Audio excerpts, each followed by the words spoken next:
Hello student, welcome to Shri construction classes. मैं विकास राम और आज आप लोगों को बताने जा रहा हूँ मैं ट्रिंगल के कुछ और एरियाज के बारे में।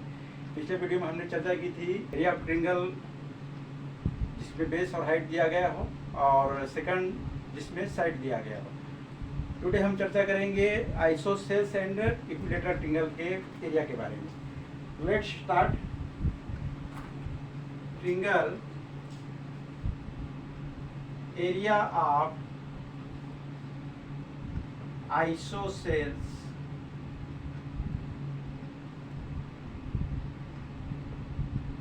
ट्रिंगल। हम जानते हैं कि जो आइसोसेल्स ट्रिंगल होता है उसके टू साइड्स जो है इक्वल होते हैं। आइसोसेल ट्रिंगल के टू साइड्स इक्वल होते हैं। अकॉर्डिंग टू दिस क्या हो जाएगा, ये आपके पास आइसोसेल ट्रिंगल ABC, इसमें ए साइड और ए साइड आपका इक्वल है। अब हम ध्यान से देखें, इस ट्रिंगल में इक्वल है। लेट हम करते हैं कि AB is equal to A, then BC is equal to also क्या हो जाएगा, ए हो जाएगा। अब यह ए हो गया, ए हो गया। एक हम कंस्ट्रक्शन करते हैं, पॉइंट ए से परपेंडिकुलर ड्रा करते हैं साइड BC पर, जो इस साइड BC को क्या करता है, डिवाइड करता है टू पार्ट में, इक्वल पार्ट में। ये हो जाएगा a/2 and this is also a/2। अब जैसे ये परपेंडिकुलर ड्रा हुआ, दिस इज 90 डिग्री, 90 डिग्री हो गया तो क्या हो गया, हाइपोटेनस हो गया। अब according to Pythagoras theorem right angle triangle में, बाई पाइथागोरस थ्योरम क्या हो जाएगा, Pythagoras theorem AB square hypotenuse की square is equal to perpendicular square, ये पॉइंट D है, AD square plus BD square. AB square means A square, AD square हमको इसका value निकालना है, BD स्क्वायर का BD के वैल्यू मिलेगा अपने a/2 मैंने a/2 का square. A square is equal to AD square plus A square by 4, या AD square is equal to हो जाएगा A square minus A square by 4 according to transfer, जो ट्रांसफर होता है उसके हिसाब पे। अब हो जाएगा AD स्क्वायर क्या हो गया आपके पास, 4 सेम आ जाएगा, 4A square minus A square by 4, 3A square by 4, या AD is equal to by square root क्या हो जाएगा, √3A/2। अब हमने देखा, या इसको हम ऐसा लिखते हैं तो और ज्यादा सुविधा होती है, A√3/2। अब ये AD का वैल्यू मिल गया क्या आपके पास, A√3/2। अब क्या हो गया, according to base and height given, उसके आधार पे क्या हो जाएगा, एरिया ऑफ आइसोसेल्स ट्रिंगल क्या हो जाएगा, 1/2 बेस, बेस ए, बेस है आपका क्या BC, BC क्या हो गया आपके पास A, एंड हाइट क्या हो जाएगा आपके पास √3/2। This is base and this is height, 1/2A √3/2 तो क्या हो जाएगा, ये 1/2 A स्क्वायर √3, 1/4 इस प्रकार हो जाएगा √3/4 A square. This is the area of isosceles triangle. Next हम इसी में क्या करेंगे, एरिया ऑफ इक्विलेटरल ट्रिंगल का देखेंगे। प्रोसीजर सेम है, वहां पर भी आपको यही काम करना है, बट मैं थोड़ा सा बता देता हूं आप लोगों को। Area of equilateral triangle, equilateral triangle हम जानते हैं इक्विलेटरल ट्रिंगल में क्या होता है, तीनों साइड्स इक्वल होते हैं, A, B and C, this equal होते हैं। यहाँ भी हम क्या करेंगे, A से परपेंडिकुलर ड्रा करेंगे, AD, A हो गया D, ए है ये भी ए हो जाएगा, ए भी हो जाएगा। अब ये क्या हो जाएगा, a/2 and this is also a/2। बस वही पाइथागोरस थ्योरम क्या हो जाएगा, A B square is equal to B D square plus A D square. A B square क्या है, ए स्क्वायर है, यहाँ पर B D square A by 2 का whole square plus A D square, या A square is equal to A square by 4 plus A D square, या A D square यूट क्या हो जाएगा, A square minus A square by 4, तब हो जाएगा ए डी इक्वल टू, वही काम फिर हो जाएगा 4 square minus A square by 4, या A D is equal to क्या हो जाएगा 3a स्क्वायर बाई 4, या A D is equal to root 3 बाई 2a। फिर वहीं पर हो जाएगा area of equilateral triangle, this is also 1/2 base into height. According to this 1/2 base क्या है आपके पास a एंड हाइट क्या है रूट 3 बाई 2a, दिस आल्सो क्या हो जाएगा रूट 3 बाई 4a।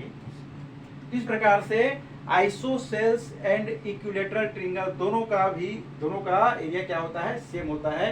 इस प्रकार से हमने देखा ट्रायंगल में यदि बेस एंड हाइट भी गिवन 1/2 बेस इनटू हाइट, यदि साइड गिवन तो पेरीमीटर निकालते हैं, after then root S minus B से उसका निकाल लेते हैं। उसके बाद ये आपका इक्विलेटरल एंड आइसोसेल्स ट्रायंगल का भी निकल जाता है। अब एक मैं आप लोग थ्योरम बताने जा रहा हूँ, जो थ्योरम बहुत ही इंपॉर्टेंट है ट्रायंगल के चैप्टर में। If a line is drawn parallel to one side of a triangle, triangle में 3 साइड होता है, तो कहता है एक लाइन ड्रा किया गया है parallel to one side of a triangle to intersect other 2 sides, जो अदर 2 डिस्टिंक्ट पॉइंट, अलग अलग पॉइंट पर वो इंटरसेक्ट करता है। The other 2 sides are divided, वो जो डिवाइड हो उस पॉइंट को दोनों डिवाइड होता है, क्या होता है उनका रेशियो सेम होता है, इन द सेम रेशियो। हमको एक ट्रायंगल दिया गया है गिवन, क्या एक ट्रायंगल, अब हमको कहता है कि ये line is drawn parallel to one side. हम देख इसके पैरेलल में एक साइड हमने क्या किया, पैरेलल ड्रॉ कर दिया। ये क्या किया डिस्टिंक्ट पॉइंट पर ई पर क्या हुआ, ये डिस्टिंक्ट पॉइंट पर क्या किया, इसको इंटरसेक्ट किया। तब जो है हमको कहता है कि अदर साइड्स आर डिवाइडेड, ये डिवाइड होता है क्या इन द सेम रेशियो, माने A D by D B is equal to A B I, ये ए बाई इसी आपको प्रूव करना है। आपको प्रूव क्या करना है, A D by D B हमारे को कह रहा है are divided in the same ratio, 2 sides को सेम रेशियो में डिवाइड करता है, तो A D by D B is equal to A E by, ये हमको प्रूव करना है। अब हम देखें, ये हमारे पास ट्रायंगल है, इस ट्रायंगल में ये 2 डिस्टिंक्ट पॉइंट पर इन्होंने इंटरसेक्ट किया है। तो अब हम क्या करेंगे, बी से हम एक ई को मिलाएंगे, बी से हमने ई को मिला दिया, सी से डी को मिला देंगे, डी को मिला दिया। आफ्टर देन एक छोटा सा कंस्ट्रक्शन करेंगे, डी से एक परपेंडिकुलर ड्रा करेंगे, यहाँ पर ए पर क्या हो जाएगा, ये ध्यान से देखिए। हमारे पास एक ट्रायंगल है ए डी ई और एक ट्रायंगल है आपके पास बी डी ई। अब इन ट्रायंगल ए डी हम देखेंगे, in triangle A D E में area of triangle A D E क्या हो जाएगा 1/2 बेस क्या हो जाएगा ए डी इंटू हाइट क्या हो जाएगा EN, this is perpendicular, yes EN। After then area of triangle BDE, इसमें भी आप देखिए तो क्या हो जाएगा 1/2 BD इंटू, देखिए ये बेस सेम है इसलिए यहाँ भी क्या हो जाएगा, हाइट क्या हो जाएगा EN हो जाएगा, ये हो जाएगा ये। उसके बाद हम देखें दूसरा ट्रायंगल, हम देखें क्या, फिर देखेंगे एरिया ऑफ एडी में एरिया फिर हम निकालेंगे ADE, तो क्या हो जाएगा 1/2। यहाँ पर यदि हम बेस मान लेते हैं कि इसको AE को बेस मान रहे हैं, यहाँ पर हमने AD को बेस माना, दिस इज परपेंडिकुलर हुआ। अब हम AE को बेस मानेंगे तो क्या परपेंडिकुलर हो जाएगा, DM हो जाएगा। तो क्या हो जाएगा AE इंटू DM। ध्यान समझ लीजिए, आपका बेस के अकॉर्डिंग ही आपका हाइट क्या होता है, कैलकुलेट होता है। ये बेस हुआ तो हाइट, दिस DM हाइट हो गया। फिर हम करेंगे area of triangle DCE।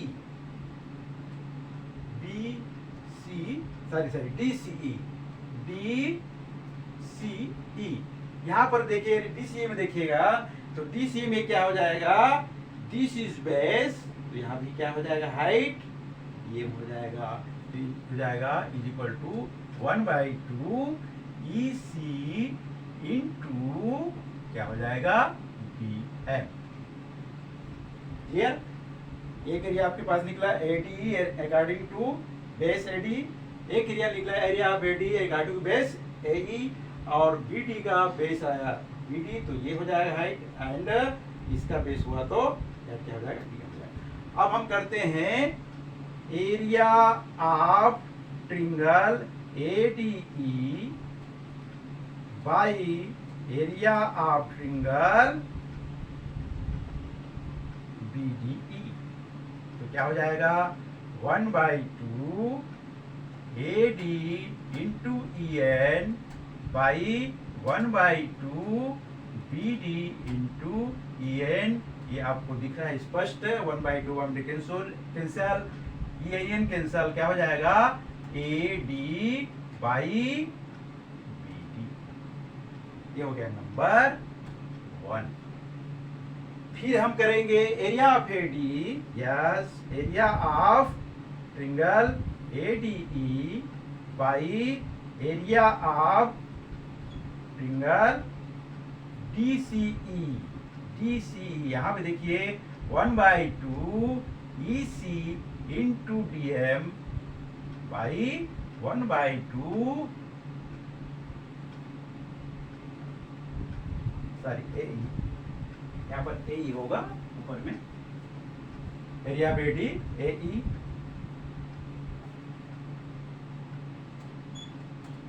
AE हो जाएगा EC इंटू DM। यहाँ भी आप देखिए 1/2 कैंसिल, DM कैंसिल, क्या हो जाएगा AE by EC। This is number 2। अब ध्यान से देखिएगा,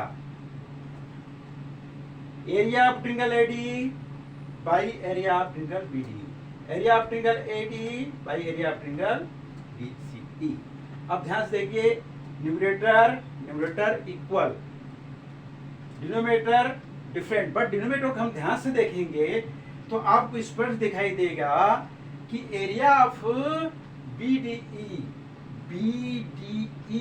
and area of DCE is form same base पर फॉर्म है। बेस क्या है इसका, सेम बेस पर फॉर्म है, BDE और DCE सेम बेस पर फॉर्म है। और क्या है इसकी विशेषता, ये 2 पैरेलल लाइंस के बीच में क्या है, कंस्ट्रक्ट है, 2 पैरेलल लाइंस के बीच में, इसलिए आप क्या हो जाएगा, ये दोनों का एरिया इक्वल हो जाएगा। Area of triangle BDE is equal to area of triangle क्या DCE। क्यों?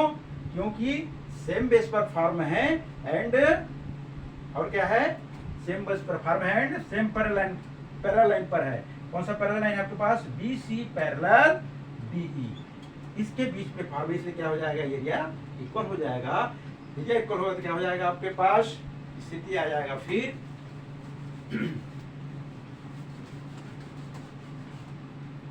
दिस राइट, लेफ्ट साइड क्या हो जाएगा, इक्वल हो जाएगा, और लेफ्ट साइड इक्वल हुआ तो RH LH इक्वल हो गया दोनों का, तो RH क्या है आपके पास,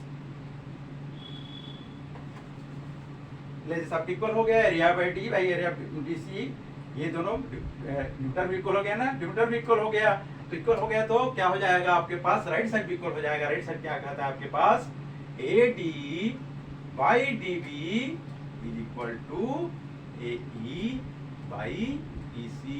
हमें क्या करना था, इसी को प्रूव करना था। अब ये देखिए स्टूडेंट, ये क्या होता है, इसको हमें देखने की जरूरत क्यों पड़ी, इसलिए पड़ी कि आपको जब साइड कैलकुलेट करना रहता है बाई कंपेयरिंग, ये बहुत इंपॉर्टेंट थ्योरम है, इसके माध्यम से क्या साइड का वैल्यू निकाल लेते हैं, इसके ये आपके पास काम करता है। अब जो है हम एक नेक्स्ट क्वेश्चन फिर चर्चा करेंगे। एक फिगर है जिसमें क्या है, P Q parallel R S, ये है आपके पास क्यू पैरेलल आर एस, और ये क्या है आपके पास, दोनों का इंटरसेक्ट पॉइंट है। हमको प्रूव करना है कि ट्रिंगल, तो क्या करना है अपने को, triangle P O Q similar to triangle S O R, P O Q S O R. अब स्टूडेंट ध्यान से देखिए फिगर को, तो आपको स्पष्ट दिखाई देगा कि इसमें क्या दिखाई दे रहा है आपको, तो this angle is equal to this angle, angle P is equal to angle S. One triangle, first triangle, second triangle, दोनों में कंपेयर करिएगा तो this angle is equal to this angle, ये क्या हो जाएगा आपके पास, अल्टरनेट एंगल। दूसरा है आपके पास angle Q is equal to angle R, this is भी क्या हो गया, अल्टरनेट एंगल, ये भी अल्टरनेट एंगल हो गया। And angle POQ is equal to angle SOR, ये क्या हो जाएगा, vertically opposite, vertically opposite angle. ये भी आपने पढ़ा है, एंगल के बहुत सारे काइंड्स हैं, जैसे ट्रिंगल के काइंड्स वैसे एंगल के भी काइंड्स हैं, वर्टिकली का opposite, alternate angle, corresponding angle, acute angle, obtuse angle, supplementary angle, बहुत सारे एंगल्स हैं। तो इसमें है आपके पास ये दो अल्टरनेट एंगल के आधार पर इक्वल हुआ और एक वर्टिकली अपोजिट के आधार पर। तो आपने देखा this angle equal to this angle equal to this and this angle equal, तो क्या हो गया, इन ट्रिंगल POQ और SOR में अकॉर्डिंग टू किसके आधार पर, सिमिलरिटी प्रॉपर्टी आपने पढ़ा है, उसमें आपको क्या है कि ट्रिंगल सिमिलर हो सकते हैं if the corresponding angles are equal to each other। corresponding angle P S equal है, Q R इक्वल है, इसलिए क्या हो जाएगा, अकॉर्डिंग टू सिमिलरिटी प्रॉपर्टीज क्या हो गया,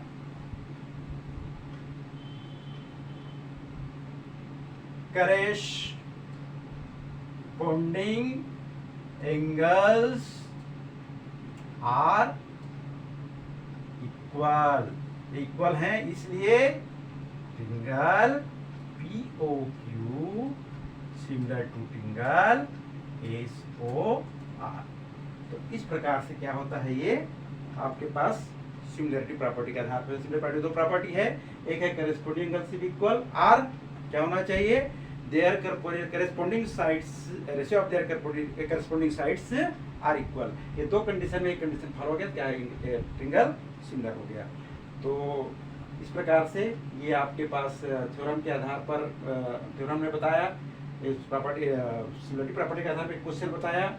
नेक्स्ट वीडियो में हम और थोड़ी सी और चर्चा करेंगे ट्रिंगल के बारे में, और एंगल में भी मैंने बताया आप लोगों को दो चार एंगल के बारे में, acute angle, obtuse angle, right angle, complementary angle, supplementary angle, सारे एंगल्स हैं। तो इन एंगल्स के बारे में हम और डिटेल्स चर्चा करेंगे।